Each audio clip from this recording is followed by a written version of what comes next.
ढेर सारे संकेतों के बीच आइए करते हैं नए हफ्ते की शुरुआत। पिछले हफ्ते के जबरदस्त गिरावट के माहौल के बाद आज थोड़ी सी स्टेबिलिटी के हैं संकेत। बाजार की गिरावट थमेगी क्या, रिकवरी आएगी क्या, आएगी तो कितनी और कितनी टिकाऊ, अगर गिरेंगे तो कहां जाकर रुकेंगे, ऐसे ढेर सारे सवाल हैं जिन पर आपने पूरे वीकेंड पर जरूर विचार विमर्श किया होगा, अपने दिमाग में भी और बाकी लोगों से भी। आइए तो इन सारे सवालों के जवाब है तैयार। स्वागत है आपका शेयर बाजार लाइव में। नमस्कार, मैं हूं अनिल सिंह और नमस्कार, मैं हूं दीपांशु भंडारी। हफ्ते की शुरुआत है और फ्राइडे की गिरावट के बाद समझना जरूरी है कि ये हफ्ता और स्पेशली आज का दिन कैसा रहेगा सर बाजार के लिए। पहले तो बताएं ट्रिगर्स क्या कह रहे हैं। ट्रिगर्स दीप, अमेरिकी बाजारों में छोटा सा ट्रेडिंग सेशन था, लेकिन छोटा पैकेट बड़ा धमाका वाला था। बहुत बड़ा जितना डर था उतनी गिरावट हुई भी। हमारे बाजारों के बंद होने के वक्त 850 पॉइंट डाउ फ्यूचर्स नीचे थे और लगभग उतनी 900 अंकों की कमजोरी अमेरिकी बाजारों में रही। डाउ पर एफआईज की बड़ी बिकवाली के आंकड़े आते हुए दिखे। मेरे ख्याल से इस बार की बिकवाली के सीजन में सबसे बड़ा आंकड़ा एक दिन का 5700-800 करोड़ का आता हुआ दिखा। ये थोड़ा डराने वाला है। इसके अलावा कच्चे तेल में भी तेज़ गिरावट होती दिखी है। आप सोच भी नहीं सकते उतना गिरा, $73 के आसपास। हालांकि थोड़ी रिकवरी जरूर निचले स्तरों से आई है, लेकिन तेज़ गिरावट ये एक अच्छी खबर है। और टेलीकॉम सेक्टर के लिए भी अच्छी खबरें आती दिख रही है। भारती, वोडाफोन और उसके बाद रिलायंस जियो, तीनों ने अपने दाम बढ़ाए हैं। और रिलायंस जियो ने दाम बढ़ाए ही नहीं, तेज़ी से बढ़ाएं और अक्रॉस बोर्ड बढ़ाएं। तो ये सारी खबरें जिन पर आज हम देंगे अपना रिएक्शन। बिल्कुल सर, तो खबरों का तो रिएक्शन रहेगा ही। नया हफ्ता भी है, आपसे स्ट्रैटेजी भी जानी है, सीरीज का दूसरा दिन भी है। बट एक बार जरा ग्लोबल रिकैप ले लेते हैं सर। ओवर द वीकेंड काफ़ी सारी खबरें आई, इम्पैक्ट समझने की सब कोशिश कर रहे हैं। वैक्सीन कंपनीज कह रही हैं कि हम भी तैयार हैं जो भी नतीजा है। बट एक बार जरा समझा दें ये वायरस कर क्या रहा है, हो क्या रहा है और जिस तरह का डर जो फैला हुआ है वो क्या कहता है। देखिए, अगर सिर्फ वायरस को समझना है और वायरस के असर को समझना है तो आपको डर नहीं लगेगा। अच्छा, लेकिन अगर बाजारों के साथ मिलाकर देखेंगे तो डर जाएंगे। तो बाजारों का डर थोड़ा वायरस के डर के मुकाबले में ज़्यादा है। अब उसके रीज़न अलग हो सकते हैं, हम विस्तार से चर्चा करेंगे। लेकिन अगर आप देखिए पिछले 2 दिनों में कोई ऐसे केसेस बढ़कर नहीं आए, कोई ऐसा बड़ा खतरा नज़र नहीं आ रहा जिसकी वजह से आपको ये क्या नाम लिखा, ओमिक्रॉन। हाँ, ओमिक्रॉन से बड़ा डर लगे। मतलब बात वही है दीप की, पहली चीज़ हमारे पास वैक्सीन है जी, दूसरी चीज़ हमारे पास समझ है जी, और तीसरी चीज़ हमारे पास प्रोएक्टिव एक्शन लेने की वो ताकत है जो सारे सरकार। आप उदाहरण के तौर पर देखिए इजराइल जी, उसने पूरे इंटरनेशनल बॉर्डर सील कर दिए सब।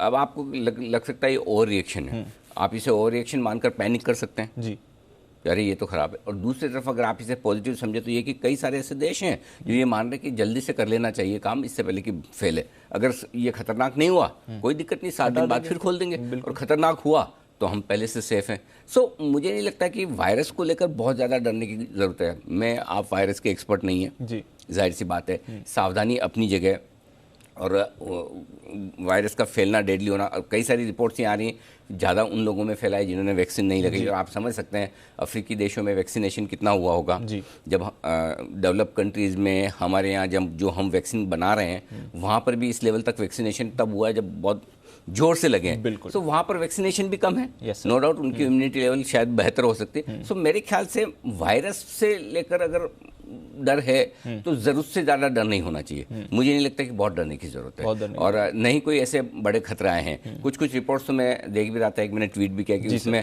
कुछ पॉजिटिव्स भी निकल कर आ रहे हैं कि अगर ये वायरस तो डेल्टा के मुकाबले में कम खतरनाक है, डेथ रेट कम है। तो मुझे लगता है वायरस को लेकर बाजारों का रिएक्शन थोड़ा सा वही सवाल वही बनता है सर। ये फ्राइडे का जो रिएक्शन है ग्लोबल और इंडिया ऑफ कोर्स, ये थोड़ा एक एक्सक्यूज ढूंढ रहे थे बाजार और वो एक्सक्यूज इस वायरस की वजह से मिल गया, या फिर कुछ अंडरलाइंग है कुछ खतरनाक जो बाजार के लिए। तो वायरस जो है ना दीप, वो एफआईएस की बिकवाली का है। हाँ, वो तो कब और किस तरह से कितना बड़ा फैला ये समझ में नहीं आया। ये कोरोना की तरह ही फैला है जी, कि जब कोरोना शुरुआत था तब लगा नहीं कि इतना फैल जाएगा, इतना बढ़ जाएगा, ठीक है आया होगा, बड़े लोगों की बीमारी है। याद है आपको कि जो लोग इंटरनेशनल ट्रैवल करके आते हैं, जो हवाई जहाज में यात्रा करते हैं, उन्हीं को कोरोना होता है, है ना। पहली बार ऐसी बीमारी जो बड़े बड़े लोगों को और पैसे वालों को लगी है। यही था ना शुरुआत में, वहीं से आया था। हाँ, वहीं से ऐसी ये वाली भी वैसी ही है कि कोरोना के मुकाबले में एफआईएस वाली बिकवाली ये बड़े लोगों को लग रही है, पैसे वालों को लग रही है, कुछ ही लोगों को लग रही है, लेकिन लग रही है तो जोर से लग रही है। तो आई थिंक मेरे ख्याल से हमारे लिए बड़ी समस्या एफआईएस का लगातार सेलिंग प्रेशर है। ऑनेस्टली ये बात तय थी कि एफआईज बेच रहे हैं, लेकिन इस लेवल तक, इस स्पीड तक, इतने समय तक बेचेंगे इसका अंदाजा नहीं था। बिल्कुल सर, ऑनेस्टली जो नहीं था तो नहीं था। हाँ। हाँ, ये जरूर है कि इसलिए हम बार बार कहते हैं कि जब तक इनकी बिकवाली नहीं रुकती तब तक आपके लिए उछलना मुश्किल है, ऊपर जाना मुश्किल है, और उस उछाल में बिकवाली करनी चाहिए। पिछले हफ्ते से हम लगातार स्टैंड यही मेंटेन कर रहे थे कि जब तक 17,800 के ऊपर बंद नहीं होता निफ्टी, तब तक सेल ऑन राइज है लगातार, है ना। बैंक निफ्टी 38,300 का वो लेवल था जिसके आसपास आप पहुंचे नहीं, लगातार बिकवाली है, तो सेल ऑन राइज, और वो अब भी है ना। लेकिन आप अगर देखेंगे तो मेरे ख्याल से बाजार को सिर्फ और सिर्फ एफआईएस की बिकवाली रुकनी चाहिए। फिर अगर कोरोना के केस बढ़ भी जाए फर्क नहीं पड़ता, और अगर कोरोना के केस ना बढ़े और एफआईएस की बिकवाली बनी रहे तो भी आप उठ नहीं पाएंगे, और उठेंगे तो टिक नहीं पाएंगे। हाँ। सो बड़ा फैक्टर है ना भारतीय बाजारों के लिए और एमर्जिंग मार्केट्स के लिए। Yes sir. एफआईएस की बिकवाली का ज्यादा है। अमेरिका का क्या है, अमेरिका आज 400-500 बढ़ जाए कौन सी बड़ी बात है जी। ठीक है, अमेरिका वाले भूल भी जाएंगे, और अमेरिका वाले को तो सिस्टम भी ऐसा ही है। दुनिया में कहीं कुछ हो उनको बहुत फर्क नहीं पड़ता जब तक कि उनके वहाँ ना हो। Correct sir. और जब तक अमेरिका में कोई 2, 5, 10 मामले ना आ जाए उन्हें फर्क भी नहीं पड़ेगा कि कोई कौन सा ओमिक्रॉन भी है। जी। करेक्ट, वो मदर ऑफ ऑल मार्केट्स है। तो मेरा ये मानना है कि हम एक अच्छी रिकवरी के लिए तैयार हैं, और रिकवरी की वजह ये है, आपको बता दूं, पहला कोरोना वायरस को लेकर कोई खराब खबर नहीं। दूसरा रिलायंस इंडस्ट्रीज, यस सर, जो जियो की प्राइस हाइक हुई है वो बहुत ज़बरदस्त हुई है, बिल्कुल, और उसका इम्पैक्ट आएगा ही आएगा आज के सेशन में, वो दूसरी बड़ी खबर है। तीसरा, मार्केट काफ़ी हद तक ओवरसोल्ड है डेटा के लिहाज से। Absolutely. चौथा, आप बहुत ही इंपॉर्टेंट साइकोलॉजिकल सपोर्ट के आसपास बंद हुए, जो कि 17,000 का निफ्टी पर है, 36,000 का बैंक निफ्टी पर है। तो अगर आपको बाउंस करना है तो बाउंस करने के लिए बहुत अच्छी जगह है। तो ये 4-5 कारण ऐसे हैं जो एक बार बाजार को बाउंस देंगे। अब बाउंस में हम कितना टिकेंगे, कहाँ तक जा सकते हैं, वो लेवल्स मेरे पास है, वो लेवल्स हैं 100%। बिल्कुल। तो जानते हैं उन लेवल्स को सर? बिल्कुल, चलिए तो आज की स्ट्रैटेजी भी बताएं सर। स्ट्रेटजी में पहले ग्लोबल संकेत मैंने न्यूट्रल साइड पर लिखे हैं, और दीप 7 बजे भी हम फोन पर बात करें तो मेरा यही कहना था कि अगर लाल निशान में खुले, जितना नीचे खुले, जितना ज़्यादा खुले, उतना तुरंत खरीदना चाहिए। फॉर्चुनेटली और अनफॉर्चुनेटली, जो आप बोलना चाहें। फॉर्चुनेटली इसलिए कि जो लोग फंसे हैं उनके लिए 125 पॉइंट ऊपर है, अनफॉर्चुनेटली ये कि जो लोग इंतजार कर रहे थे कि नीचे मौका मिलेगा उनके लिए नहीं। ग्लोबल न्यूट्रल है, एफआईएस के संकेत नेगेटिव साइड पर हैं, घरेलू फंड्स के संकेत पॉजिटिव साइड पर हैं, वायदा कारोबार के संकेत पॉजिटिव है, सेंटीमेंट और ट्रेंड नेगेटिव है। अब हालांकि लिखी नहीं है, मैंने लाइन लिख रही है, लाइन में आपको बता दूं। Yes sir. कि दीप, रिकवरी में आप कितना ऊपर जा सकते हैं, वो होगा 37,350 से 37,450। याद है जब ये रिकवरी हुई थी तो हमने कहा कि 17,600 से 17,700 की रेंज में आप जा सकते हैं, 17,600 से घूम गए। इस रिकवरी में आपका पहला टारगेट 17,350 से 17,450 का बनेगा। ओके। 17,500 के ऊपर बंद होने के बाद आपको मूड बदलना है तेजी। तो अब 17,500 हो गया। हाँ, अब 17,500 है, जिसके ऊपर मूड, जो हमने 17,800 रखा था जी। कि जब तक 17,800 के नीचे सेल ऑन राइज है, जब तक 17,500 के नीचे सेल ऑन राइज है। रिकवरी में 17,350 17,450 तक की जगह बनती है। 350 425 precisely, 350 415 more precisely, exit level 17,350 से 17,415 तक की रिकवरी बनेगी। तो 350 तक तो मान ही लें। हाँ, 350 तक की तो बनती है रिकवरी, अगर इतनी आए। क्यों बनती है? आप 18,200 से गिर रहे हैं जी, 17,000 तक आए, यानी कि 1,200 पॉइंट गिरे। 18,600 से गिनेंगे तो आप करीबन 1,600 पॉइंट गिर गए। 1,600 पॉइंट का मतलब हो गया 8-9%। ठीक है, तो अगर बेस्ट ये होता दीप आज के सेशन में कि आप गैप से खुलते और गैप से खुल के आप नीचे से रिकवर करते, वो तो बेस्ट होता। लेकिन हम जो चाहें वो होना जरूरी है। एक चीज़ जरूर बता दूं दीप, अब 17,000 पर हम बंद हुए और 2 दिन लोगों के पास कुछ करने को नहीं था, करेक्ट, सिवाय इसके कि अंदाज लगाने के। ठीक है, और मेरा सिचुएशन ऐसा है, कई बार लोग मुझे मंडे को क्या होगा, आज क्या होगा, इतने ट्वीट पे, लेकिन जो होगा वो मंडे सुबह होगा, 9:15 बजे होगा, 9 बजे होगा। काफी सारे रिप्लाईज भी डाले ओवर द वीकेंड। तो पॉइंट ये है कि अब आपको लेवल 16,000 के भी आते हुए दिखते हैं, 15 के भी दिखते हैं। जब 18,000 का निफ्टी होता है तो 20-21,000 के भी आते हैं। ये मार्केट का हमेशा का ट्रेंड है, पहली और आखिरी बार नहीं हो रहा। Absolutely. मेरा ये समझना है, जो मैंने डेटा निकाले मजबूत, जहां पर आपको करेक्शन पूरा होना चाहिए वो 16,600 से 16,700 है। ओके, प्रिसाइजली 16,625 से 16,700, जहां पर आकर करेक्शन आपका लगभग 2,000 पॉइंट का निफ्टी पे टॉप्स हो जाएगा, 10% का हो जाएगा, और वहां से मार्केट एक बार आपको 17,400 17,600 तक की रिकवरी देना चाहिए, अगर वहां तक आता है तो। ओके। सो अब आज अगर आप 17,000 पर खड़े हैं, सब जो लॉन्ग ट्रेडर्स हैं, जो इन्वेस्टर्स हैं, वो ये जानना चाहते हैं, और सबसे बड़ी बात ये कि अब इन्वेस्टर पूछने लगे कि हमारे पोर्टफोलियो में क्या करना चाहिए। तो मेरा ये समझना है कि आपको 300-400 पॉइंट की रिस्क और 17,600 16,600 16,700 तक की हो सकती है, वो आप रखिए और उसे होल्ड कीजिए। अगर जिनको हल्का होना है, बाउंस आने दीजिए, बाउंस मिलेगा, आज मिलेगा, हफ्ते 2 हफ्ते बाद मिलेगा।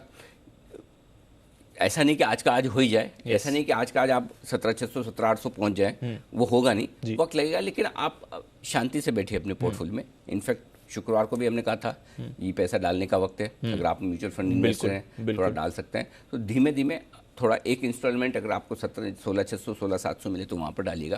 तो इसलिए बहुत डरने घबराने की जरूरत नहीं है, मेरा ये मानना है। दूसरी बात ये कहना चाहता हूँ कि रिकवरी जो होगी दीप, रिकवरी की लीडरशिप बैंक से आएगी और प्राइवेट बैंक से आएगी। पहला प्राइवेट बैंक से आएगी, दूसरा टेलीकॉम शेयरों से आएगी। सो आपको इन 2 सेक्टर पर नजर रखनी है रिकवरी के लिए, ये क्लियर कट है। सो अगर आज भी रिकवरी बनेगी तो बैंक्स और टेलीकॉम स्टॉक से बननी चाहिए, वो आपको दिखेगा। मेटल्स बढ़ सकते हैं, ज़्यादा बढ़ सकते हैं, लेकिन मेटल्स में ध्यान खरीदने के बजाय ऊपर में अब एग्जिट करने का होना चाहिए।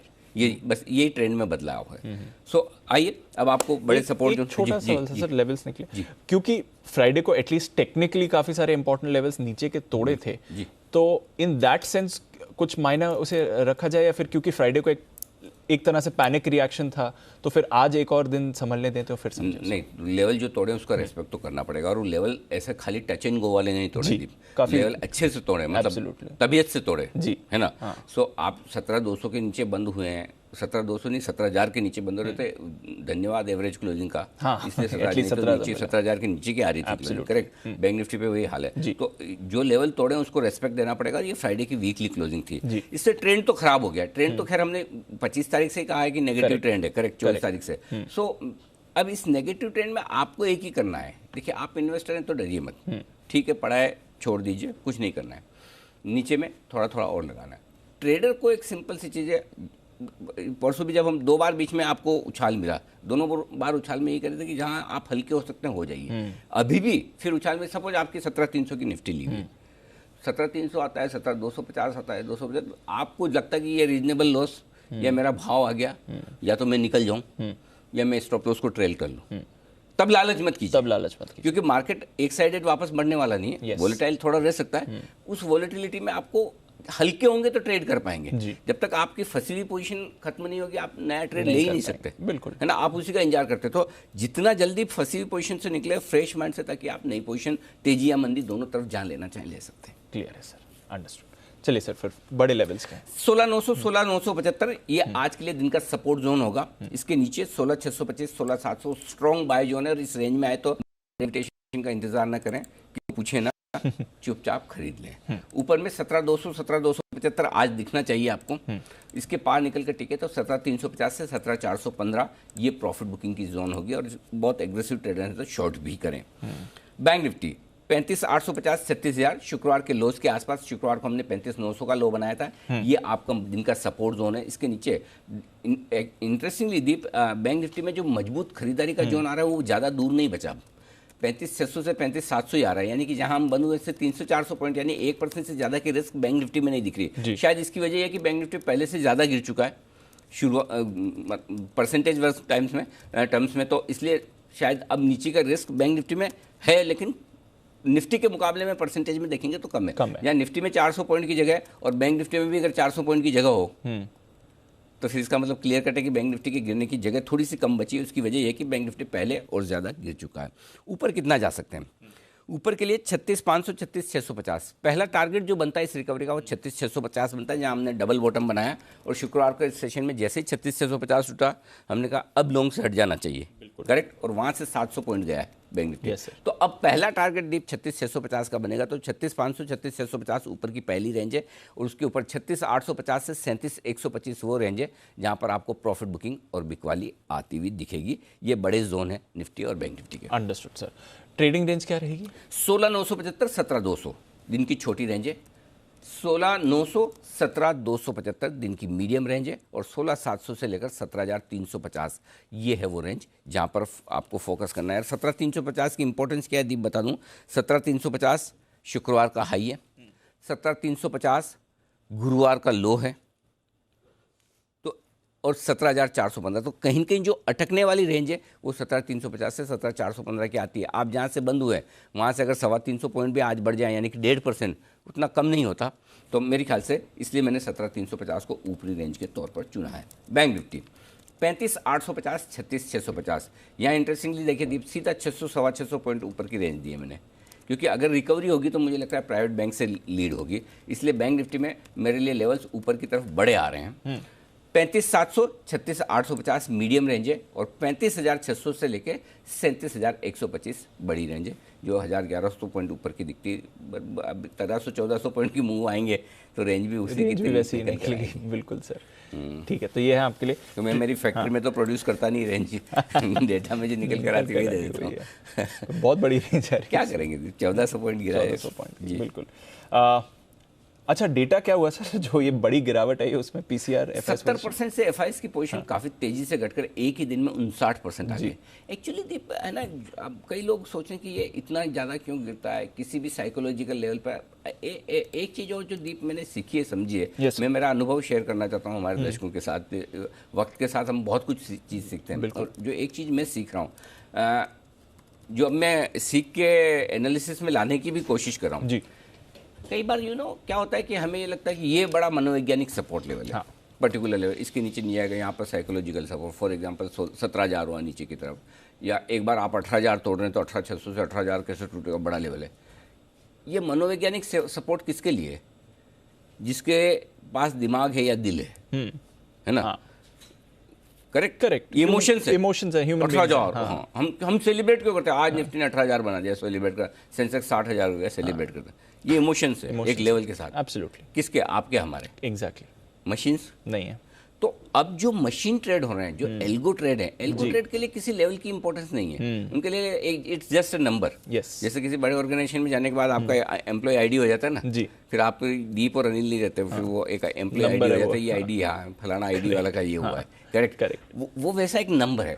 और जब कोई एक पर्टिकुलर लेवल पे वो पोजीशन पहुंचती है, और उस पोजीशन को अगर लगता है कि इस लेवल पे पहुंचने के बाद मशीन को उस पोजीशन को कट कर देना है, स्टॉप लॉस ट्रिगर कर देना है, या शॉर्ट ट्रिगर करना है, तो वहां भावनाएं नहीं होती कि थोड़ी देर देखते ना यार, देख यहाँ टिकता है क्या, वापस ऊपर आएगा तब करेंगे।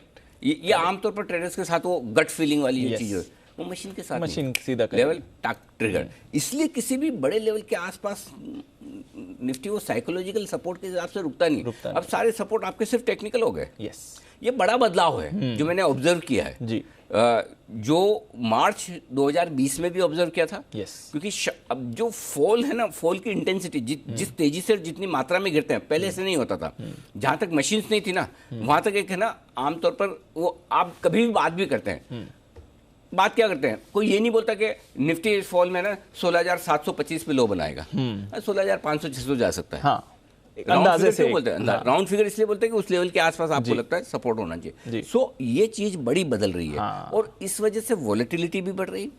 और होता क्या है, एक बार आपका स्टॉप लॉस ट्रिगर हुआ, पोजीशन कटी, तो उसी के साथ फ्रेश पोजीशन ट्रिगर होती है, फिर बिकवाली का और प्रेशर आता है। तो अब ट्रेडर्स के लिए इसमें लेसन ये है कि अगर आप ट्रेड कर रहे हैं जी, तो आपको स्टॉप लॉसेस रखने ही होंगे, आपके पास ऑप्शन नहीं है। क्योंकि मशीन के ज़माने में अब आप या तो ये समझ लो आप वो चाचा चौधरी हैं, कंप्यूटर से तेज चलता है आपका दिमाग, सही बात तब तो अलग बात है, ठीक है ना। तो अब हमें डिसिप्लिन के तौर पर स्टॉप लॉस रखना चाहिए। कई लोग बोलते हैं आपने हमेशा बाय कॉल, मेरा तो बाय कॉल रोज होता है, शॉर्ट कॉल रोज, आज भी रोज होता है। आप लेवल से खरीदिए, लेवल से बेचिए, लेवल पर स्टॉप लॉस रखिए, तो आप एक लिमिटेड लॉस में, मैं ये नहीं कहता कि लॉस नहीं होगा, लॉन्ग कॉल्स पे भी स्टॉप लॉस ट्रिगर होता है, शॉर्ट पे भी होता है, लेकिन आपका एक कहीं कहीं हेज तो है ना। कहीं कहीं आपको ये तो पता नहीं मुझे इससे ज़्यादा लॉस नहीं करना है। आप अगर लॉन्ग हैं, समझिए 18,612 पे ही आपको लॉन्ग करा है, तो उसके बाद तो हर रोज कहीं कहीं तो स्टॉप लॉस ट्रिगर होना चाहिए ना, हर रोज स्टॉप लॉस किया जाए। तो ट्रेडिंग जब आप कर रहे हैं तो आप ये समझिए आपका मुकाबला मशीन से जी। और अगर आपको लगता है कि आप मशीन से ज़्यादा तेज है, तो एक चीज़ आपको बता दूं, विश्वनाथन आनंद जो कई बार दुनिया में नंबर 1 प्लेयर रहकर कई बार वो विश्व चैंपियनशिप जीत चुके हैं, वो मशीन से हार गए थे। करेक्ट। इसलिए मशीन के सामने अपन नहीं चलेंगे जी। ये चीज़ ध्यान में रखनी जरूरी है। तो ये जो फॉल हुआ है पिछले हफ्ते में, इसमें सबसे बड़ा लेसन मैंने जो सीखा है और जो मैं आपके साथ शेयर करना चाहता हूँ, मशीन से नहीं लड़ना है। वहाँ दिमाग नहीं है, वहाँ इमोशन नहीं है, कट मिस कट। आपको भी वैसा ही होना पड़ेगा, करना ही पड़ेगा अगर आपको बने रहना है तो जी। नहीं तो फिर एक दो ट्रेड में जिस तरह से उड़ जाते तकलीफ होती है। एनीवे ये तो हो गया आपका एफआईएस की इंडेक्स लॉन्ग पोजीशन 70 से 59% हो गई है। Put call ratio first class oversold है और मेरे लिए एफएनओ 1.3 से 0.73 और एक शॉर्ट कवरिंग अगर गैप से नहीं खुलता तो बहुत ही बढ़िया, गैप से खुल रहा है तो भी वो शॉर्ट कवरिंग तो है ही है। इंडिया विक्स है सबसे ज़्यादा वॉलेटाइल, यही दिख रहा है। एक दिन में 25% विक्स बढ़ जाना, ये मुझे लगता है कि क्रिप्टो करेंसी से कॉम्पीट करने के मूड में यूएस के कंपैरिजन में फिर भी आधा है, 40% बढ़ा है, 54% बढ़ा है। हिस्ट्री में चौथा सबसे बड़ा उछाल है। तो वॉलेटिलिटी बढ़ने के संकेत आपको दुनिया भर के बाजारों से आते दिख रहे हैं। बिल्कुल, तो वॉलेटिलिटी का आपको ध्यान रखना है और जैसा अनिल जी ने कहा स्टॉप लॉसेस स्ट्रिक्टली फॉलो करें। तो बताएं सर फिर मौजूदा पोजीशंस वाले क्या करें। 16,900 ये आपका अब स्टॉप लॉस होना चाहिए इंट्राडे और क्लोजिंग बेसिस पर। बैंक निफ्टी पर 35,850 शुक्रवार के लोस से थोड़ा पोजीशन अगर आपकी है तो यहाँ पर आपके लिए इंटरेस्टिंग बनते हैं। डे ट्रेडर्स के लिए 17,350 का है, दूर है, 300 पॉइंट ऊपर है, 325 पॉइंट, लेकिन वही निकल कर आता है। इनफैक्ट और ऊपर का बनता है 17,425। सो ये आपके लिए क्लोजिंग बेसिस पे स्टॉप लॉस है इंट्राडे 17,350। जिसको कम रखना हो, छोटा रखना हो, वो 17,200 का भी रख सकता है, 17,225 का भी, जिसे छोटा रखना है, क्योंकि 17,216 के लो से हम ब्रेकडाउन दिए हैं। तो 17,225 पे रखना चाहें तो वहाँ रख लीजिए, लेकिन मेरी राय होगी कि थोड़ा दूर का रखें स्टॉप लॉस अगर आप सही लेवल पर शॉर्ट। अब आप 17,000 पे ही शॉर्ट हुए हैं शुक्रवार को, मशीन की तरह है तब तो आपको 17,225 रख लेना चाहिए। लेकिन अगर आप कहीं ऊपर में शॉर्ट हैं तो 17,350 इंट्राडे, 17,425 क्लोजिंग। आइए बैंक निफ्टी इंट्राडे का और क्लोजिंग 36,650 पे आपने डबल बॉटम बनाया था, राइट? तो इससे थोड़ा सा ऊपर, इसको 36,650 को 36,700 कर दो, 50 पॉइंट की और गुंजाइश ले लो, क्या कहीं टच एंड गो ना हो जाए। तो 36,700 आपका स्टॉप लॉस होगा इंट्राडे का और क्लोजिंग का 37,125। जिसको छोटा रखना है वो 37,700 ही रख ले, दोनों ही। अदरवाइज 37,700 का बैंक निफ्टी का शॉर्ट का स्टॉप लॉस, इसको चेंज कर दीजिएगा 37,700। जी ठीक है सर, सॉरी 36,700। ठीक है, तो ये है मौजूदा पोजीशन। नई पोजीशन सर आज कैसे बनाए इन्हें? नई पोजीशन में आपको निफ्टी खरीदना है 16,900 के स्टॉप लॉस के साथ, 17,200, 17,275, 350 और 17,400, ये 4 टारगेट के लिए खरीदारी कर दी। छोटे ज़्यादा, बहुत ज़्यादा क्लटर्ड नहीं किया है। बीच बीच में 25-50 पॉइंट के बहुत लेवल भी आते हैं, लेकिन जब आपको पता है बड़े मूव में है बाजार तो फिर लेवल्स बहुत ज़्यादा देने के बजाय इंपॉर्टेंट वाले दिए। इससे पहले अगर आप पूछेंगे तो 17,150 भी आता है लेवल, 17,075 भी आता है, वो मैंने दिए नहीं। सीधा 17,200, 275, 350 और 400। जो लोग शॉर्ट करना चाहते हैं 17,275 से मूड बनाए, बेचें थोड़ा वहाँ 350 पे और बेचें, 400 पे और बेचें, और स्टॉप लॉस लगाएं 17,500 का, दूर का लगाना है स्टॉप लॉस, ठीक है? 17,200, 150, 17,075 और 17,025, ये सारे टारगेट हैं जिनके लिए आपको करनी है बिग वाले। निफ्टी में और बैंक निफ्टी में सिर्फ एक एग्रेसिव वाला मामला कुछ रखा ही नहीं। ठीक है सर, अब आइए बैंक निफ्टी। यहाँ एग्रेसिव ट्रेडर्स के लिए खरीदारी की राय है, ठीक है? और खरीदारी करनी है शुक्रवार के लॉस 35,900 के थोड़ा सा नीचे 35,850 पर स्टॉप लॉस लगाकर। स्ट्रिक्ट स्टॉप लॉस, ये ट्रिगर हो जाए तो हो जाने दीजिएगा। इसमें फिर दिमाग मत लगाना कि अनिल जी ने तो बोला था 36,600, 35,600, 35,700 बहुत स्ट्रॉन्ग सपोर्ट है, 300 पॉइंट और देख लेता हूँ। देख लो, वहाँ लगा लेना, फिर कहीं तो लगाना जरूर, ठीक है? हाँ, मतलब कहीं ना लगाएं फिर भी बोले कि सर मैं तो 40,000 से खड़ा हूँ, ऐसा मत कर देना। फिर वहाँ अब प्रॉब्लम क्या होता है, मैं कई बार ट्विटर पे, फेसबुक पे लोग पूछते हैं मेरे इस लेवल के, मैं चाहता भी हूँ कि उनको राय दूँ, लेकिन अगर आपकी एंट्री 40,000 की तो अब मैं 36,000 पे क्या राय दे सकता हूँ? सही बात है सर। अगर 36,500 की एंट्री तो मैं बता भी दूंगा। अब मैं आपको बोलूँगा नहीं, ये तो आपका तो स्टॉप लॉस कभी से ट्रिगर हो गया, निकल जाइए, और 1,000-1,500 बढ़ जाए तो, और वो बनने में कोई वक्त नहीं लगता। तो इसलिए है। और एक और चीज़ ये है कि बहुत सारे हमारे दर्शक, अब जैसे मैं वीकेंड पे ट्रैवल कर रहा था, एयरपोर्ट पे मिल जाते हैं, सर क्या लगता है ये वो क्या का, मैं उनको बोलता हूँ आप 8 से 8:30 सुन लो। नहीं सर वो अलग है, टीवी पे वो आप मुझे पर्सनली बताओ। मैंने आपको ऐसा क्यों लगता है कि मैं आपको कुछ एकदम सही बताऊंगा और बाकी हमारे सारे दर्शक बोल रहे हैं? मैंने कहा अगर आपको लगता है वो गलत है तो गलत ही है, फिर मुझे उतना ही आता है, उससे ज़्यादा नहीं आता है। तो पॉइंट ये है कि जो यहाँ बोल रहे हैं यहाँ पर तो पूरी क्रेडिबिलिटी है, पूरी रिसर्च पढ़ाई करके तो अलग से इंडिविजुअली किसी को बोलूँगा, इससे ज़्यादा नहीं बोल पाऊंगा, इससे कम ही बोल पाऊंगा। So anyway, so bank Nifty खरीदें आप 35,850 के स्टॉप लॉस के साथ। टारगेट जो बनेंगे 36,350, 36,425, 36,550, 650, 850 और 37,125। अब दीप आपको लग रहा हो कि यहाँ तो छोटे छोटे टारगेट, गिनने में तो आप टारगेट कम देते हो, बढ़ने में ज़्यादा क्यों देते हो? तो उसका एक कारण है। जब आदमी है ना, मतलब ऊपर जाता है तो वो धीमे धीमे सीढ़ियों से जाता है, नीचे आता है तो लिफ्ट से आता है। मार्केट की स्पीड ऐसी है, नीचे आने वाली स्पीड लिफ्ट की है। अब वापस बढ़ेंगे तो एक स्टेप चढ़ते चढ़ते बढ़ेंगे तो 36,350 पहली हमारी स्टेप है, वहाँ से बढ़ते बढ़ते 37,125 तक की यात्रा करने की कोशिश करेंगे। बाकी अगर आपको वाकई में इंतजार करके खरीदारी करनी तो उसके लिए रेंज है 35,600 से 35,700। ओके, चांस कम है, लेकिन अगर आए आपके तो वहाँ पे खरीदिएगा। 35,450 का स्ट्रिक्ट स्टॉप लॉस है जी। 35,900, 36,025, 36,350, 36,425, ये चार टारगेट के लिए वहाँ खरीदारी करनी। जो लोग शॉर्ट करना चाहते हैं निफ्टी, बैंक निफ्टी, उन्हें शॉर्ट करना चाहिए। पहला शॉर्ट करने का लेवल दिमाग में जो बनता है वो 36,650 का बनता है। ओके। लेकिन चूंकि मैं बैंक निफ्टी पे थोड़ा सा कम नेगेटिव हूँ, थोड़ा सा ज़्यादा पॉजिटिव हूँ जी, इसलिए मैं 36,850 से सोचूंगा। ओके, 36,650 से आप सोच सकते हैं अगर मल्टीपल लॉट्स आपको शॉर्ट करने हैं तो 36,850, 37,125, ये वो रेंज है जहां आपको बेचना है। स्टॉप लॉस दूर का है 37,400 का, वही लगाना है जानबूझ के। मुझे पता है मैं क्या दे रहा हूँ, और आपको अगर वो स्टॉप लॉस और वो रेंज समझ में आता है और उतनी रिस्क लेने की ताकत समझ में आती तो ही करिएगा। आपको लगता है मैं 36,850 पे बेचूं, 37,400 इतना दूर तक का स्टॉप लॉस लगाऊं, मेरे से नहीं होगा, मत करिए, कोई जबरदस्ती नहीं है। करेक्ट। लेकिन लेवल और डेटा जो निकल के आ रहे हैं वही बताने पड़ेंगे। नीचे का टारगेट 36,650, 425, 350, 200 और 36,025, ये टारगेट के लिए ऊपर में बिकवाली करनी, इसी रेंज में करिए। नहीं आए तो कोई बात नहीं।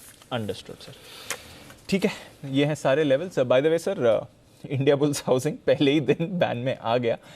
जो बातें चल रही थी, हमारे टारगेट तो अचीव हो गए, अचीव हो गए। जिन लोगों ने डिलीवरी में लेकर रखा है वो रखे, कोई दिक्कत नहीं। हो सकता है बैन में आने के बाद थोड़ा बहुत हो, कोई इशू नहीं है, बट रखना चाहिए। ठीक है सर, डेटा टच कर लें। वैसे तो एफआईज की बात कर ली थी, बट कैसे समझें इस डेटा को? 5,800 करोड़ की बिकवाली काफी बड़ी है, और सामने स्टॉक फ्यूचर्स महज 530 करोड़ के खरीदे, और वो भी दीप सवाल ये नहीं बड़ा है, सवाल ये कब है सीरीज के पहले दिन। Yes sir. कौन सी सीरीज? मंथली सीरीज के पहले दिन इतना बेचना। अब इसमें अच्छी बात एक ही निकल कर आती है कि भाई कितना बेचोगे, लेकिन ये सवाल तो 2 हफ्ते पहले भी था, कितना बेचे ही जा रहे हैं। करेक्ट सर, है ना। सो अब एक ही नेगेटिव है दीप, और कुछ नहीं है। मुझे कोई कोरोना से डर नहीं है, मुझे कोई और चीज़ों से डर नहीं, कोई इकोनॉमिक रिकवरी है। उल्टा मैं बोलूँगा कच्चा तेल $73-74 आ गया, इससे बढ़िया कुछ हो नहीं सकता इंडिया के लिए। बिल्कुल करेक्ट, बिल्कुल। तो मतलब चीज़ें बहुत अच्छी भी हो रही है। अच्छा, एक और चीज़, पैसे की भी कोई इंडिया में कमी नहीं है, हमारे इन्वेस्टर लगाने को तैयार है। पैसा लगाने का मन कब होता है, तैयारी कब होती है? जब अपने को लगे कि मार्केट यहाँ से गिरेगा नहीं या बढ़ेगा। Yes sir. मतलब अच्छा, बढ़ेगा नहीं बढ़ेगा, इससे वो फीलिंग सेकेंडरी, कम से कम ये तो लगे गिरेगा नहीं। हाँ। अब जब तक एफआईएस का नंबर बढ़ा है तब तक ये फीलिंग ना हमारे में आ रही, ना वो हम दर्शकों में पूरी तरह से भर पा रहे हैं।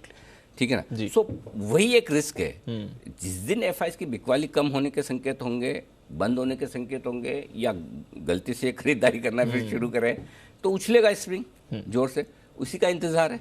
तब तक हमारे पास एक ही ऑप्शन है, धीरे धीरे टुकड़ों में खरीदें नीचे इन्वेस्टर के तौर पर, और ट्रेडर के तौर पे उछाल में बेचते रहे, है ना। जब तक इंपॉर्टेंट लेवल के ऊपर बनना हो, उछाल में बेचते रहे, वही वाला सिंपल है। 2300 करोड़ की खरीदारी घरेलू फंड्स ने की है। अच्छा, कल के सेशन में शुक्रवार को एक समस्या और बड़ी दिखी है। न सिर्फ स्टॉक्स में बिकवाली की है, और बल्कि इंडेक्स में भी 3300 करोड़ के आसपास की बिकवाली बढ़ी है। तो थोड़े से सीरीज़ की शुरुआत में पहले, लेकिन मुझे इनमें यही पॉजिटिव सोचता हूँ कि चलो अच्छा है, सीरीज़ की शुरुआत में ये हल्के होते दिख रहे हैं, तो थोड़ा आगे चलते हुए सिचुएशन बेहतर होनी चाहिए। ठीक है सर। 17,000 आखिरी सपोर्ट है जिस पर आप बंद हुए हैं। 33 लाख शेयरों का ओपन इंटरेस्ट है, हाईएस्ट ओपन इंटरेस्ट है। 17,200, 30 लाख शेयर हैं कॉल ऑप्शंस में, वो 30 के 30 लाख शेयर शुक्रवार को ही जुड़े हैं। तो इनिशियली रेंज आपकी 17,200 रहेगी आज। उसको पार करके टिके तो 17,300 के आसपास जाएंगे, उससे पार करना बहुत मुश्किल होगा। तो 17,275, 17,350 सप्लाई जोन निकल कर आएगा, अगर वहाँ तक पहुँचे तो। वो भी तब जब आप 17,200 को पार करते हैं। ये डेटा है। 35,000, माफ़ कीजिएगा 36,000 तुरंत सपोर्ट का लेवल है जहाँ आप बंद हुए हैं। 11 लाख शेयर है, ऑलमोस्ट हाईएस्ट ओपन इंटरेस्ट के बराबर है। और ऊपर में 36,500 पर 11 लाख शेयर, हल्की सी रुकावट है। 37,000 पार करना मुश्किल होगा। बैंक निफ्टी जब तक 37,125 पार करके बंद ना हो तब तक सेल ऑन राइज ही है, और निफ्टी जब तक 17,350 के ऊपर बंद ना हो, 17,415 के ऊपर, तब तक सेल ऑन राइज।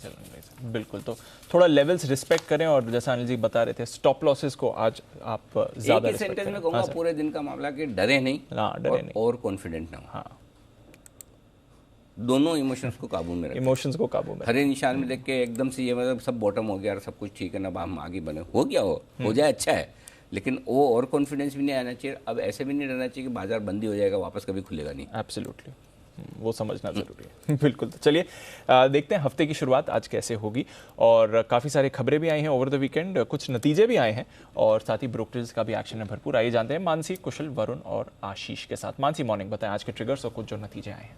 बिल्कुल, गुड मॉर्निंग दीपांशु। ट्रिगर्स में सबसे पहले तो गोल्ड बॉन्ड की 8वीं सीरीज जो है वो आज से लेकर 3 दिसंबर तक खुलने जा रही है, इस पर नजर रखें। साथ ही संसद का शीतकालीन सत्र आज से शुरू होकर 23 दिसंबर तक चलने वाला है। इन्वेस्को वर्सेस झील मामले पर बॉम्बे हाईकोर्ट में सुनवाई पर फोकस रहेगा। साथ ही रिलायंस इंडस्ट्रीज के पाटली पेड शेयर के जो दूसरे और आखिरी कॉल है उसकी 628 रुपये और 50 पैसे की पेमेंट पूरी करने की आज डेडलाइन है, इस पर नजर रखें। ट्रिगर्स हुए लेकिन 2 कंपनियों के नतीजे भी आते हुए दिखे। पेटीएम लिस्टिंग के बाद फर्स्ट सेट ऑफ रिजल्ट्स और नतीजे कमजोर हैं। कंपनी के रेवेन्यूज ऑफ कोर्स बड़े हैं, लेकिन नुकसान जो है वो यहां पर बढ़कर आया है। कंपनी की आय 664 करोड़ से बढ़कर 1086 करोड़ पर जाती दिखी है, करीब 64% का जंप यहां लगा है। लेकिन कंपनी को जहां 437 करोड़ का नुकसान पिछले साल हो रहा था, अब 474 करोड़ का नुकसान पोस्ट हुआ है। साथ ही कंपनी एक इन्वेस्टर मीट करने जा रही है रिजल्ट्स डिस्कस करने को लेकर 29 नवंबर को, तो इस पर भी नजर रखिए। आज ही के दिन ये इन्वेस्टर मीट होने वाली है। रिलायंस कम्युनिकेशन के नतीजे आते हुए देखिए ये भी कमजोर सेट ऑफ नंबर्स रहे। कंपनी की आय जो है करीब 31% की गिरावट दिखा रही है, 197 करोड़ से 136 करोड़ पर आय जाती हुई दिखी है। वहीं नुकसान जहां 1420 करोड़ का हो रहा था, इस बार नुकसान 1624 करोड़ का पोस्ट होता हुआ दिखा है। तो दोनों कंपनियों के नंबर्स जो हैं वीकर साइड पर आते हुए दिखे हैं। बिल्कुल, नतीजे पहली बार लिस्टिंग के बाद और कमज़ोर नतीजे रहे हैं। देखेंगे आज कैसे स्टॉक पर रिएक्शन आता है। वैसे पिछले हफ्ते का बाउंस बैक पीस में आपको दिखा था। आइए आज की जो कुछ और खबरें हैं इनके बारे में भी जानें। शुरुआत करते हैं कुशल आपके साथ। गुड मॉर्निंग, बताएं। Good morning Deepanshu. आप देखिए यहाँ पर सबसे पहले आईडीएफसी लिमिटेड जनवरी सीरीज से वायदा बाजार में शामिल होता हुआ दिखेगा। साथ ही एमजीएल यहाँ पर पिछले 6 हफ्तों में तीसरी बार अब ये सीएनजी की कीमतें और पीएनजी की कीमतें बढ़ा रहे हैं। सीएनजी की कीमत 3.96 पर केजी बढ़ाई गई है, साथ ही पीएनजी 2.57 पर स्टैंडर्ड क्यूबिक मीटर की बढ़त रही है। रिलायंस इंडस्ट्रीज जियो फोकस में रहेगा, क्योंकि अब देखिए वोडाफोन और भारती एयरटेल के बाद जियो ने ऑलमोस्ट 21% तक यहाँ पर अपने टैरिफ बढ़ाते हुए नजर आए और 1 दिसंबर से ये नए टैरिफ्स लागू होंगे। थायरोकेयर, मेट्रोपोलिस, डॉक्टर लालपात जैसे डायग्नोस्टिक स्पेस की कंपनियां फोकस में रहेंगी, क्योंकि 1 दिसंबर से सभी अंतर्राष्ट्रीय यात्रियों के लिए आरटीपीसीआर ज़रूरी होगा। इनफैक्ट इसमें स्प्लिट है, जिसमें कंट्री एट रिस्क से आने वाले जो भी यात्री हैं उनको यहाँ पर अराइवल पर भी जो है आपको आरटीपीसीआर करवाना होगा, और जो कंट्री एट रिस्क वाली श्रेणी में नहीं है वहाँ पर 5% यात्रियों के आगमन पर करीब जो है आरटीपीसीआर के लिए रैंडम सैम्पलिंग की जाएगी। और अंत में अशोक लेलैंड, यहाँ पर विपिन सोडी ने एमडी एंड सीईओ पद से इस्तीफा दिया है। निजी कारणों की वजह से ये इस्तीफा दिया गया है और बोर्ड ने धीरज हिंदुजा को एग्जीक्यूटिव चेयरमैन बनाने की गुजारिश की है। ओके, तो ये हैं आपके लिए कुछ और खबरें यहाँ पर जहाँ पर रखनी है नज़र। वरुण, मॉर्निंग, बताएं आपके पास खबरें और फंड एक्शन दोनों हैं। गुड मॉर्निंग दीप। तो सबसे पहले खबरों में बैंकिंग काउंटर्स यहाँ पे नजर होनी चाहिए, और उसमें भी कोटक महिंद्रा बैंक और इंडसइंड बैंक यहाँ पे नजर रखेगा, क्योंकि निजी बैंकों के मालिकाना हक पर वर्किंग ग्रुप की रिपोर्ट जो है वो जारी हो चुकी है। 33 में से 21 सुझाव को आरबीआई ने मान लिया है, बाकी पर विचार कर रहे हैं। लंबी मियाद में प्रमोटर होल्डिंग जो है वो 26% तक संभव है। यूनिवर्सल बैंक के लिए नेटवर्थ की सीमा जो है 1000 करोड़ तक संभव है। बड़े एनबीएफसीज के लिए बैंकों की तरह सख्त कानून संभव हो सकता है। प्रमोटर्स को हिस्सेदारी घटाने के लिए अपना प्लान बताना होगा। नॉन प्रमोटर होल्डिंग जो है इंडिविजुअल्स के लिए 10% तक है। इसके अलावा फाइनेंशियल कंपनीज के लिए 15% तक है। प्रमोटर्स को लाइसेंस लेते वक्त प्लान देना होगा। इसके अलावा खबर और एक है कि इंडसइंड बैंक में प्रमोटर्स जो है हिस्सेदारी बढ़ाने की तैयारी में है। प्रमोटर्स 16.5% से हिस्सेदारी जो है 26% तक बढ़ा सकते हैं। फिलहाल प्रमोटर्स हिस्सेदारी बढ़ाने के लिए फंड्स जुटा रहे हैं और आरबीआई की अंतिम मंजूरी के बाद ये हिस्सेदारी बढ़ाएगी, इस तरह की खबरें आ रही हैं। टाटा केमिकल्स लंदन की एक कंपनी है जिस जॉनसन्स मैथे, इसमें बैटरी मटेरियल कारोबार को ये कंपनी जो है खरीद सकती है। 500 से 700 मिलियन डॉलर के आसपास के वैल्यूएशन में ये डील हो सकती है। एसबीआई कार्ड्स, खबरें ये है कि रिटेल आउटलेट और ई कॉमर्स वेबसाइट के लिए कंपनी जो ईएमआई ट्रांजैक्शंस होते हैं उस पर अब प्रोसेसिंग फीस चार्ज कर सकती है। वोडाफोन आइडिया या आईसीसी के वर्चुअल सेशन में कुमार मंगलम बिरला का बयान आया है कि वोडाफोन पिछले महीने तक दिवालिया होने की कगार पर था, अब स्थिति जो है वो बेहतर है। फंड एक्शन में टारसन्स प्रोडक्ट, यहाँ पे पैसिफिक एसेट ट्रस्ट पीएलसी ने 6,15,000 शेयर्स खरीदे हैं। साथ ही साथ फर्स्ट सेंटियर इन्वेस्टर फंड ने भी करीब 8,17,000 शेयर जो है इस कंपनी में खरीदे हैं। 751 रुपीज़ 80 पैसे के भाव पे ये सौदे हुए हैं। वेल्सपन कॉर्प में केपरी ग्लोबल होल्डिंग ने 15 लाख शेयर्स खरीदे हैं 167 के भाव पे। और पटेल एयरटेम्प यहाँ पे प्रमोटर ने 25 और 26 नवंबर को करीब 7,836 शेयर जो है खुले बाजार से खरीद लिए हैं। ओके, तो ये है आपके लिए कुछ बड़ी खबरें और साथ ही फंड एक्शन भी। और टार्सन्स जहां पर हमने फंड एक्शन देखा, आज मैनेजमेंट भी हमारे साथ जुड़ने वाली है न्यूज़ पर व्यूज़ में 11:15 बजे। तो कुछ और चर्चा भी करेंगे लिस्टिंग के बाद कंपनी के साथ। पर आइए नज़र डालते हैं अब आज के ब्रोकरेज एक्शन पर FIR में।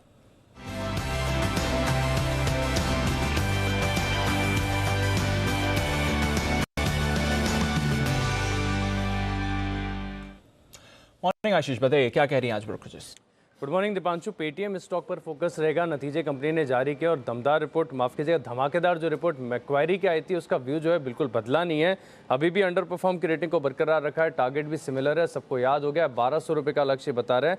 हालांकि अब अगर आप भाव देखें तो करीब 1783 का है, लेकिन कह रहे हैं कि नतीजे कमज़ोर और वैल्यूएशन है काफ़ी ज़्यादा महंगे, जिसके चलते इनका जो व्यू है अभी भी सिमिलर देखने को मिल रहा है। इसके अलावा फोकस में रहेंगे आज सभी जो ऑयल एंड गैस स्टॉक्स है, क्योंकि यहाँ पर जो है HSBC की तरफ से अच्छी रिपोर्ट्स आई हैं, जहाँ पर देखिए इंडियन ऑयल कॉरपोरेशन पर खरीदारी की राय को बरकरार रखा है और लक्ष्य बढ़ा है। 170 रुपये से बढ़ाकर 185 रुपये कर दिया है। 121 जो है क्लोजिंग देखने को मिल रही है। हिंदुस्तान पेट्रोलियम पर HSBC की राय है, खरीदारी की राय को बरकरार रखा है। 360 से लक्ष्य को बढ़ाकर 410 रुपये कर दिया है। BPCL पर भी देखिए यहाँ पर इनका व्यू खरीदारी का है, 565 से लक्ष्य को बढ़ाकर 595 रुपये कर दिया है। और ONGC यहाँ पर भी देखिए खरीदारी की राय दे रहे हैं और लक्ष्य बढ़ा है, 215 से बढ़ाकर 230 रुपये कर दिया है। 147 जो है शुक्रवार की क्लोजिंग है। रिलायंस इंडस्ट्रीज यहाँ पर टेलीकॉम का जो टैरिफ हाइक किया है, इसके बाद आप देखिए जेफरीज की तरफ से रिपोर्ट आई है, खरीदारी किराए को बरकरार रखा है और लक्ष्य इन्होंने भी रेस किया, 2880 से बढ़ाकर 2950 रुपये कर दिया है। मॉर्गन स्टैनली ने ओवरवेट की रेटिंग दी है, 2925 रुपये के लक्ष्य ले। अशोक लेलैंड पर UBS की तरफ से रिपोर्ट है, जहां पर खरीदारी किराए को बरकरार रखा है, 155 के लक्ष्य ले, 126 क्लोजिंग है। भारतीय एयरटेल पर लगातार ब्रोकरेज हाउस की तरफ से अच्छी रिपोर्ट्स आती हैं। जेफरीज की तरफ से रिपोर्ट है, जहां पर खरीदारी किराए को बरकरार रखा है, 925 रुपये के लक्ष्य ले। और अंत में इंडिगो यहाँ पर इंटरग्लोब एविएशंस पर जो है सेल की रिपोर्ट आई है सिटी की तरफ से, जहाँ पर लक्ष्य दिया 1710 रुपये का।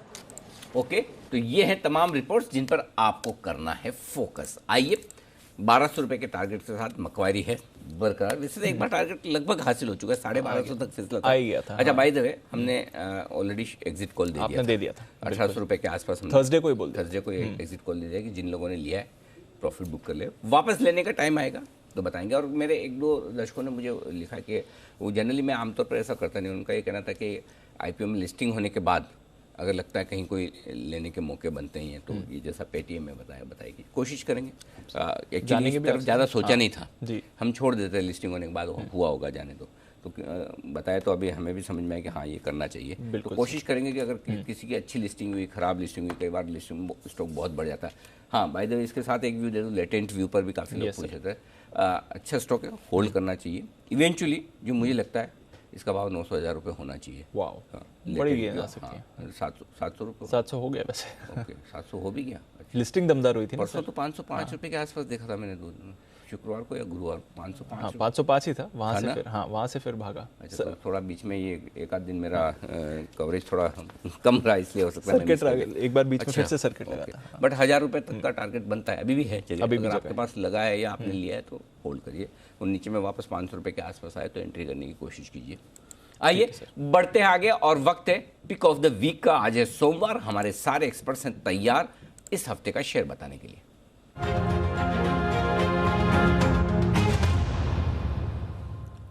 हमारी सुपर जोड़ी कुणाल जी और राकेश जी हैं तैयार। सुप्रभात आप दोनों को। बताएं सर, दोनों के अलग अलग है या एक ही है? बंसल जी बताइए। सुप्रभात अनिल जी, सुप्रभात दीपांशु। देखिए अनिल जी, मुझे कुणाल जी का पिक ऑफ द वीक नहीं मालूम, बट मेरे पास Anil ji pick of the week नहीं है, मेरे पास पिक्स ऑफ द वीक है। 2 पिक ऑफ द वीक निकाल के लाया हूं। पहला है हिंदुस्तान जिंक। मेटल स्पेस में 2 ही स्टॉक बढ़िया लग रहे हैं। एक तो वेदांता, जिसको आप कंटिन्यूसली रिकमेंड कर रहे हैं अनिल जी, वो चल भी रहा है। हिंदुस्तान जिंक अच्छी एक्यूमुलेशन में है और गिर नहीं रहा है। इसको खरीदने की राय है। 318 318 का स्टॉप लॉस है, 352 का टारगेट है। और दूसरी मेरी पिक है ओरेकल फाइनेंशियल सर्विसेज, OFSS। 4080 4080 का स्टॉप लॉस लगाना है एंड 4400 4400 रुपए के लक्ष्य के लिए OFS है मेरी दूसरी पिक ऑफ द वीक। कोई खास वजह, 2 पिक्स दिया आज आपने बंसल जी, आप मतलब मुझसे खुश हैं, अंदर इंटरनली आप अच्छा हैप्पी फील कर रहे हैं, मतलब क्या ऐसा, क्या क्यों आज 2? देखिए अनिल जी, अभी तक तो क्या था कि मैं बहुत कंफ्यूज हो रहा था, मार्केट में स्टॉक निकल नहीं रहे थे, लिस्ट बनी हुई थी, और सुबह सुबह अनिल जी आपका वो ट्वीट देखा अनिल जी, एक्चुअली क्या है, टोटली अनिल जी कंफ्यूज हैं। ट्विटर पे अगर आप देखें तो मोस्ट लोग बोलते हैं जो नया वायरस आया है अनिल जी, ये मतलब कि इतना डेडली नहीं है, बट आज का अगर आप यहाँ पे दिल्ली में जितने भी न्यूज़पेपर आते हैं नेशनल लेवल के, उनको पढ़े तो अनिल जी फेयर होता है। वो न्यूज़पेपर पढ़ने के बाद मैंने वो आपका ट्वीट देखा, और ट्वीट देखने के बाद अनिल जी मेरे को मतलब कि थोड़ा सा कॉन्फिडेंस आया, तो जो मेरे पास 2 बेस्ट पिक्स थी अनिल जी, उन दोनों को मैंने दे दिया। चलिए बहुत अच्छा। और ओरेकल फाइनेंस, ये हमारे SIP स्टॉक भी रहा है, 4000 रुपये के आसपास हमने रिकमेंड किया था, 5000 4800 तक तो पहुंचा था, वापस अच्छी रेंज में आ रहा है खरीदारी करने के लिए आज से, इन्वेस्टमेंट के पर्पज से आप देखें इसे। ये रहा है बंसल जी। कुणाल जी सुप्रभात, बताएं सर आपको क्या पसंद है आज इस हफ्ते के लिए? सुप्रभात अनिल जी, सुप्रभात दीपांशु। अनिल जी, पसंद तो एक स्टॉक है, लेकिन बाजार को संभालना अनिल जी आपका दायित्व है, और खरीदारी करनी है अनिल जी BEML में। BEML का चार्ट देखें तो मुझे लगता है कि शुक्रवार को भी स्टॉक ने काफी अच्छा अपसाइड दिखाया बावजूद बाजार की गिरावट के। तो मुझे लगता है कि आज जब बाजार वापस संभलता हुआ दिख रहा है तो आपको BEML में एक अच्छी तेजी बनते हुए दिखेगी। मेरी राय में 1615 1615 के स्टॉप लॉस से BEML में खरीदारी करें। टारगेट आज के लिए होगा कोई 1725 रुपए का, और इवेंचुअल टारगेट पूरे सप्ताह के लिए 1775 1800 रुपए का है। ओके, तो ये है आपके लिए BEML में खरीदारी करने की राय कुणाल जी की तरफ से। सुबह से सोमवार सुबह मुझे बड़ा कई बार सरप्राइज होता है कि विश्वेश जी एकदम रेडी होकर सोमवार सुबह बैठ जाते हैं, मतलब मंडे ब्लूज, अच्छा ब्लू पहना भी है, ब्लू भी देखो। पहना। हाँ, मंडे ब्लूज सबसे ज़्यादा रहते होंगे, नहीं तो विश्वेश जी आप एकदम कंफर्टेबल हैं या आपका शो का दिन मंडे के बजाय कोई ट्यूसडे वेडनेसडे ऐसा रख लें? We are flexible. नहीं अनिल जी, बिल्कुल कंफर्टेबल हूँ। टाइम से पहले आ गया था, थोड़ा सा कॉल करने में लेट हो गया अनिल जी। नहीं बिल्कुल। तो बताएं सर आपका पिक ऑफ द वीक। देखिए अनिल जी, मुझे ऐसा लगता है कि देखिए मार्केट ऊपर खुल रहा है, लेकिन इनहेरेंट ट्रेंड जो है वो वीक है। So the against the market long करना, वेट करना चाहूँगा। एट द सेम टाइम ऊपर खुलने के बाद शॉर्ट करने की अपॉर्चुनिटी ढूंढनी है, तो मैं Anil ji wait and watch करूँगा, और during the show after opening 9:30 के बाद हम pick of the week initiate करेंगे। To be very honest, 100 point gap up खुल रहा है, तो मुझे लगता है कि एक बार के लिए शॉर्ट साइड कहाँ कवरिंग आ सकती है वो भी देखना पड़ेगा। तो Anil ji wait and watch would be my stand for now. Okay, wait and watch नोटा है। और मुझे लगता है पता नहीं आपको देख के कहीं वागले साहब भी नोटा का इस्तेमाल न कर रहे हैं, आए तो वागले साहब भी आज समय से पहले हैं। Sir good morning. Anil ji good morning, Deepanshu good morning. Morning sir. Anil ji बिल्कुल भी नहीं, मैं नोटा का इस्तेमाल नहीं करूंगा। हालांकि मैं विश्वेश जी के व्यू से बिल्कुल सहमत हूं, और मेरा स्टॉक वही है जो मैंने फ्राइडे को आइडेंटिफाई किया था। आज शायद थोड़े से ऊपर के लेवल मिलेंगे। स्टॉक है PEL, इसमें एक हेड एंड शोल्डर पैटर्न बना है 2471। ये मैं अभी कैश के लेवल दे रहा हूँ, स्पॉट के 247271 का बंद है। मुझे लगता है एक 10-20 रुपए ऊपर मिले बेच के चलना चाहिए। 2520 के ऊपर का स्टॉप लॉस होगा, और ऑन द डाउन साइड 2250 2270 के टारगेट्स में देख रहा हूँ। कम से कम एक 7 से 8 से 10% की मूव अगले 2 से 3 दिन में भी 4 दिन में आनी चाहिए। पैटर्न बहुत वीक है और मार्केट सेल और राइज है। ओके, तो PEL में उछाल में करें बिकवाली पिरामल एंटरप्राइजेस 2270 और 2250, ये 2 टारगेट हैं नीचे की तरफ जिसके लिए करनी है आपको बिकवाली पिरामल एंटरप्राइजेस यानी कि PEL में। ये राय है वागले साहब की तरफ से। आइए बढ़ते आगे, और अब जैन साहब बताइए। अच्छा PEL का सर स्टॉप लॉस बताइए वागले साहब एक बार। 2520 के ऊपर का स्टॉप, मतलब उसके ऊपर ट्रेड होने लगे तो काट लीजिए। ओके, 2520, ठीक है, परफेक्ट। 50 रुपए ऊपर का स्टॉप लॉस है 2520 का। जैन साहब भी हमारे साथ है तैयार। जैन साहब सुप्रभात, बताएं sir pick of the week. Yes, very good morning Anil ji. First of all आज कोलकाता से शो कर रहा हूं, तो कुछ मैं कोलकाता रिलेटेड ही स्टॉक्स देने की कोशिश करूंगा जब मैं बात करूंगा जैन साहब के जेम्स में। तो बाहर कलकत्ता वाले बाहर निकलेंगे तो कलकत्ता वाले बोलेंगे हमारे यहाँ यार हमारा स्टॉक रिकमेंड नहीं किया, हम देख लेंगे आपको। अनिल की एक बात कहूँ, मैं कोलकाता में सीएज के बीच में था फ्राइडे को, सैटरडे को। बहुत मजा आया और लोग बहुत मिस कर रहे हैं आपको, और आपको एक रिक्वेस्ट है कि आपको आना पड़ेगा। लोगों ने जबरदस्त मुझे रिक्वेस्ट भेजी आपके लिए। मतलब एक तो सीए और फिर इतना, मुझे पिछले 1 साल 1.5 साल में पहली बार ऐसे कोई अच्छे कॉन्फ्रेंस में, सेमिनार में फिजिकली गए या वेबिनार से, आई वॉज इम्प्रेस कि किस तरीके से जी बिजनेस की व्यूअरशिप, हर आदमी जी बिजनेस देखा, हर आदमी अपने जो पूरा पैनल है, एक एक पैनलिस्ट की बढ़ाइया कर रहा था। तो मैं तो बहुत मतलब मजा आ गया उस दिन। और मैं, वरिंदर जी, अजय बग्गा जी और संजीव भसीन साहब, हम लोग चारों एक पैनल में थे साथ में। So I must congratulate you for, and thank you also तरीके से आपने हमारा वो किया। बिल्कुल, ये तो हमारे सारे एक्सपर्ट्स और पूरे पैनल की सामूहिक विद्वानता का नमूना है, सबूत है कि आप लोग सब लोग इतने पॉपुलर हैं। बिल्कुल जैन साहब, धन्यवाद। और बताएं सर, आप इस हफ्ते का शेयर जी। यस, फर्स्ट ऑफ ऑल तो मैं जो मेरे फ्राइडे का वीकेंड शो था उसमें जो मैंने दिया था, मैंने इस बार सेल कॉल दिया क्योंकि एफएनओ है, तो एफएनओ में I have the right to give a sell call also. तो मैंने भारत फोर्ज को दिया था और 699 के लगभग क्लोजिंग प्राइस थी, 683 675 का स्टॉप लॉस था।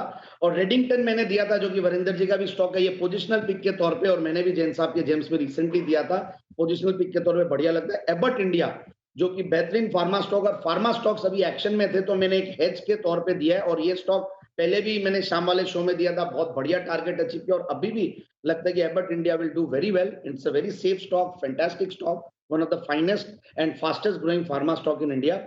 और जो अभी पिक ऑफ द वीक लाया हूं वो अगेन हमारा एसआईपी स्टॉक भी है, मालामाल वीकली स्टॉक भी है, पॉलीप्लेक्स एंड जैन साहब के जेम्स भी दिया, और जबरदस्त कर रहे हैं सारे पैकेजिंग कंपनीज। सो पॉलीप्लेक्स एक फ्रेश स्टॉक है, बाकी जो 3 थे वो मैंने लास्ट वीक के आइडियाज को रिपीट किया। ओके, तो पॉलीप्लेक्स में यहाँ पर इस हफ्ते के लिए खरीदारी करने की राय 1788 रुपये के आसपास। ये मस्ट हैव इन पोर्टफोलियो। आप तो हर लेवल पे बोल रहे हैं इसके और ये मतलब, और जिस हिसाब से इनके प्रोडक्ट्स, जैन साहब टारगेट बताओगे या मुझे बताने इसके? टारगेट आप बताइए सर, थोड़ा सा आप मेरे को हेल्प कर दीजिए क्योंकि टारगेट पता है बहुत जबरदस्त होने वाला है इसके। हाँ, कुछ स्टॉक्स में ना, कुछ स्टॉक्स में जी, मैं आपसे कॉपी किया हूँ ये आइडिया, आपने मुझे इसमें और कन्विक्शन डाला है। कुछ स्टॉक्स में है ना, कुछ स्टॉक्स में है ना, टारगेट है ना जो है ना, वो प्राइस के नहीं होने चाहिए, वो टाइम के होने चाहिए। एब्सोल्युटली, वो टाइम के, जैसे कि आईटीसी। हाँ इससे पहले कि लोग बहुत ओवर बुलिश हो जाए कि अनिल जी को पॉलीप्लेक्स बड़ा पसंद आ रहा है, इसे टाइम के हिसाब से होल्ड करिए, और इसका टाइम होना चाहिए कम से कम 6 से 12 महीना। पॉलीप्लेक्स की मैं बात कर रहा हूँ, अगले 2 क्वार्टर के रिजल्ट बहुत तगड़े आएंगे। और जैन साहब, आपने एक चीज़ पे रिसर्च नहीं की होगी जिस पे मेरी आपको रिक्वेस्ट है, क्योंकि की होती तो आप बोल देते थे। पॉलीप्लेक्स का इलेक्ट्रिक व्हीकल्स के कारोबार से क्या संबंध हो सकता है, इस पे ज़रा रिसर्च कीजिएगा। थोड़ा बहुत मैंने पढ़ा है, और ये इलेक्ट्रिक व्हीकल से रिलेटेड जो फिल्म्स वगैरह की जो इनकी ज़रूरत है वो स्पेसिफिक है एकदम, जो उस सेक्टर से रिलेटेड, उन प्रोडक्ट से रिलेटेड है, उस पर ये अब नया काम शुरू किए हैं इन्होंने। तो ये बहुत इंटरेस्टिंग हो सकता है। और बाकी तो आपको पता ही है, गोल्डमैन को एक इन्होंने, और ऑलरेडी गोल्डमैन सैक्स को इन्होंने अपना बिजनेस बेचने के लिए मर्चेंट बैंकर अपॉइंट किया हुआ ही है। तो मेरा ये समझना है कि अगर सब कुछ चीज़ें जैसे ये प्लान कर रहे हैं और जिस तरह के रिजल्ट्स हैं अगर होता है, तो फिर स्टॉक यहाँ से दुगुना तो होना चाहिए। 7 जून को हमारा एसआईपी 7 जून को था 1150, और मुझे अभी भी उतना ही अच्छा लगता है जितना 1100 में अच्छा लगता था। और आई थिंक दिवाली पर भी आपने कराया, बाकी भी मतलब हर लेवल पर आपसे रिकमेंडेशन आई है। ये कुछ स्टॉक्स हैं, बीएसई, वेदांता, ये पॉलीप्लेक्स, जो हमें हर लेवल पर पसंद है। जैन साहब कुछ बताने। जी जैन साहब। हाँ, यही रीजन एक ये भी है, नया ट्रिगर है अनिल जी, और मैं इनफैक्ट शुरुआत में कमेंट्री में ज्यादा नहीं बोलना था इसलिए मैंने कम बोला, but yes these are some of the triggers. जो आपने बोला 1100 के भाव पे भी उतना ही अच्छा लगता है, और 1700 भी मैंने भी शायद उसी लेवल के आसपास देने की हिम्मत की थी जैन साहब की जेम्स में। और इतने इंटरिम डिविडेंड्स, इतना फैंटास्टिक रिजल्ट्स, और इतने जबरदस्त वैल्यूएशंस पे अभी भी है, और इस सेक्टर की सारी कंपनियां, इसके बाद भी और भी कंपनियां, but yes this is the leader. तो मेरे हिसाब से तो बिल्कुल इसमें निवेश करना चाहिए, और हर गिरावट पे लेने की कोशिश करें, यहाँ पे निकलने की कोशिश नहीं करें। एक तो ये ना, आप इतने शिष्टाचार में मत पड़ो कि शुरुआत में मुझे ज़्यादा नहीं बोलना चाहिए। जो आपको बोलना ना शुरुआत में ही बोल दो, उसके बाद तो 9-15 के बाद तो सुमित जी एंड कंपनी जो चार्ज लेगी ना आपके हाथ में कुछ आने वाला नहीं है। अच्छा, हमारे सिद्धार्थ जी तो फिर भी आके है ना, कभी कभार है ना, बीच बीच में सुपर सीट डाल देते हैं। आप तो वो भी नहीं डालते हो कि मेरा बीच में जेम्स एक और घुसा दो। तो इसलिए ना, आपका तो काम 9-15 तक ही है, जितना कर पाए कर लीजिए। सुमित जी तैयार है फिलहाल। सुमित जी गुड मॉर्निंग, बताएं सर आपका pick of the week. Good morning Anil ji, good morning. एकदम सही कहा आपने। तो जैन साहब, आपको जब मौका मिले तब आप बोलिए, लाइव मार्केट के बाद बहुत डिफिकल्ट हो जाएगा। तो जहां तक पिक ऑफ द वीक का सवाल है, पिक ऑफ द वीक के अंदर जो स्टॉक यहाँ पे अच्छा लग रहा है, मेरे को लग रहा है फार्मा स्टॉक्स के ऊपर नजर रखे। इस हफ्ते में फार्मा स्टॉक्स में एक अच्छा मूव ऊपर की तरफ देखने को मिलना चाहिए। फार्मा स्टॉक्स में लुपिन पे यहाँ पे नजर रखे, 910 915 के आसपास खरीदारी करके चलने का सलाह रहेगा। नीचे के अंदर 890 के नीचे का स्टॉप लॉस लगाएं, और ऊपर में मेरे को लगता है कि लुपिन में इस हफ्ते के अंदर 950 रुपए से लेके 980 रुपए तक के लेवल देखने को मिल सकते हैं। तो खरीदारी करके चलने का सलाह रहेगा लुपिन के अंदर। 915 रुपये यह है लुपिन का लेवल जहां पर बंद हुआ है। फार्मा शेयरों में दिखेगा एक्शन, शुक्रवार को भी था, और वही कोविड के मामले आने के बाद जो फार्मा शेयर बढ़ते हैं वैसा मुंह दिखा शुक्रवार के सेशन में। सारे, चाहे वो ग्लेनमार्क हो, सिप्ला हो, लुपिन हो, सब में अच्छा मुंह आने की तैयारी होती दिख रही। 950 और 980 दो टारगेट के लिए। ओके, तो ये है आपके लिए कुछ बेहतरीन पिक हफ्ते के लिए हमारे एक्सपर्ट्स की तरफ से। पर आइए आज कौन से स्टॉक्स में रहेगा एक्शन, इस पर भी करते हैं एक बार चर्चा। MGL वागले साहब जरा इस पर राय दे। फिर से इन्होंने CNG PNG दोनों के दामों में बढ़ोतरी करी है। चार्ट्स पर क्या व्यू बनता है सर, क्योंकि फ्राइडे की गिरावट में इसने पार्टिसिपेट नहीं किया था बिल्कुल भी। दीपांशु, 900 का एक स्ट्रॉन्ग सपोर्ट है, 916 का ये स्विंग लो है, फ्राइडे का लो है 925, क्लोज है 925। मुझे लगता है ये 900 ब्रेक नहीं करेगा। आप सही कह रहे हैं, साइडवेज था काफी, फ्राइडे की गिरावट में इसने पार्टिसिपेट नहीं किया था, और बाउंस बैक होगा तो ये 960, 965, 966 तक ऑन अ बाउंस बैक जा सकता है। तो आप उसके लिए ट्रेड भी ले सकते हैं। 900 के नीचे का स्टॉप लॉस 965, 966 का टारगेट, ये ट्रेड सेटअप बिल्कुल बन सकता है। बिल्कुल, तो MGL में एक बाउंस बैक का ट्रेड जरूर बन सकता है। फ्राइडे में भी गिरावट नहीं थी और खबर का भी इसको इम्पैक्ट आते हुए दिखेगा। जैन साहब, वापस वक्त आ गया है सर डायग्नोस्टिक्स और हेल्थ स्टॉक्स पर फोकस करने का, क्योंकि हमने देखा फ्राइडे को यहाँ पर होल्ड आउट कर रहे थे, और फिर जो वीकेंड पर गाइडलाइंस आई हैं, RT-PCR टेस्ट बढ़ने वाले हैं, एट रिस्क कंट्री से जितने भी फ्लायर्स आ रहे हैं उनकी टेस्टिंग की जाएगी, राज्यों को भी कहा है टेस्टिंग बढ़ाने के लिए। तो यहाँ पर फोकस वापस बढ़ाना चाहिए सर? नहीं, बिल्कुल बढ़ाना चाहिए। आपने देखा होगा, मैंने लॉन्ग टर्म पिक के तौर पे भी वीकेंड पे ही मैंने फार्मा स्टॉक दिया था, और मैं धीरे धीरे फार्मा स्टॉक्स और भी दे रहा हूं। और मैं यही बोलूंगा कि डायग्नोस्टिक्स तो वैसे ही मैं बहुत बुलिश था, वैल्यूएशन थोड़े महंगे हो गए थे क्योंकि बहुत ज्यादा बुलिश हो गया मार्केट, और वहां पे एक्शन भी पूरा है। तो जो नए लिस्टेड डायग्नोस्टिक सेंटर्स है वो अपने लिस्टेड प्राइस से भी नीचे चल रहे, तो वहां पे भी ध्यान दीजिए। सर, कृष्णा डायग्नोस्टिक है, but yes, doctor Lal PathLab will certainly be the top, and Metropolis और doctor Lal PathLab and health care पे ध्यान दीजिए, क्योंकि एक अच्छा खासा करेक्शन भी हुआ है। लास्ट टाइम भी जब कोरोना के बाद एक बार ऐसा दहशत हुआ था और ऐसे विक्स बढ़ा था, तो हमने हमारे चैनल पे, मैंने या सारे पैनलिस्ट ने, सबने एक एक करके फार्मा स्टॉक बहुत सारे रेकमेंड किए थे। तो वैसा ही लगता है, ये समय वैसा है, बट स्टिल ऐसा कुछ भी नहीं है बहुत ज्यादा डरने का, तो मुझे लगता नहीं है, बट हमें सेफ खेलना चाहिए। तो ये एक अच्छा बेट हो सकता है, certainly doctor Lal path lab, metropolis, Krishna diagnostic. नजर रखिए, वापस आपको ये सारे डायग्नोस्टिक स्टॉक्स फोकस में आते हुए दिखने वाले हैं। एयरलाइंस पर भी रखिए फोकस, क्योंकि रेस्ट्रिक्शंस बढ़ाने की बात हो रही है। हालांकि भारत में रेस्ट्रिक्शंस नहीं बढ़ाई हैं, बट ये ज़रूर कहा गया है कि जो 15 तारीख से इंटरनेशनल उड़ानें फिर से खुलने वाली थी, उस पर दोबारा विचार करना चाहिए। इंटरग्लोब एविएशन, विश्वेश जी जरा इसके बारे में बताएं। फ्राइडे की गिरावट के बाद अब चार्ट क्या कह रही है इंटरग्लोब की?